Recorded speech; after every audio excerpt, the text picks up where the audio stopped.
Well, that was about 30 minutes of labeling, referencing, and getting crap out of the way just so I can take those buttermilk bolts out. Am I doing this in a backwards order? Maybe. I don't know. I don't care. What's the worst that can happen? It fall on me?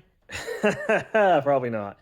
I'm going to hook up a backup uh, to hold this motor up while I'm taking the transmission bolts out. And hopefully some of the work's already been done for me like on the other truck, but I really doubt it. So we're just going to get on getting all the stuff on top done.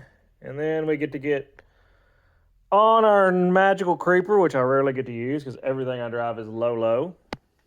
Get under this thing and start pulling good old transmission, torque converter, and all the bolts out of it, and the exhaust, which my little friend over there, I don't know if you can see him right there, may be what I use. Sawzall, if you can't see. Yeah, we're just going to keep on taking off stuff. And eventually it'll just fall right out, right? It's just that easy. Just keep on taking bolts out one after one, and eventually falls in the ground, and you're ready to throw it in the other truck.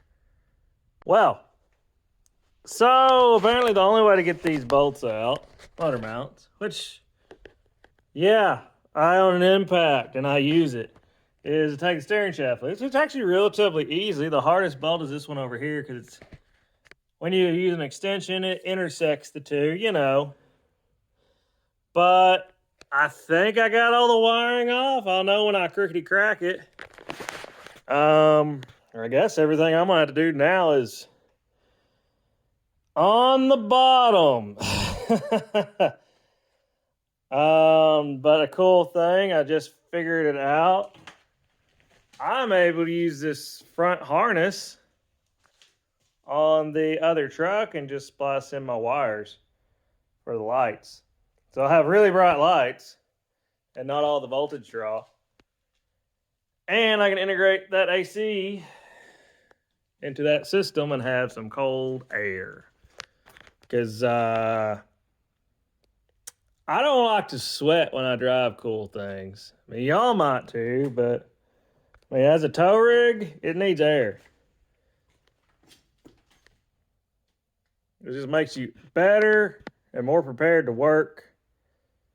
And I know that guy's blown, so I will probably just reintroduce everything new. It's probably not that expensive. And get her rolling.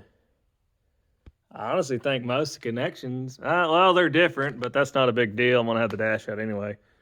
I'll just throw in that new condenser and new evaporator core and probably brand new hoses too. Because as much as I would like to put the rear in, it's far cheaper just to buy another unit that's electric and run in the back. And I won't rely on that so much. So we will see. That as a future idea though. Right now I need to get this out so I can get the other vehicle in. That's kind of what I'm jamming on doing in this weekend since it's apparent I have the time.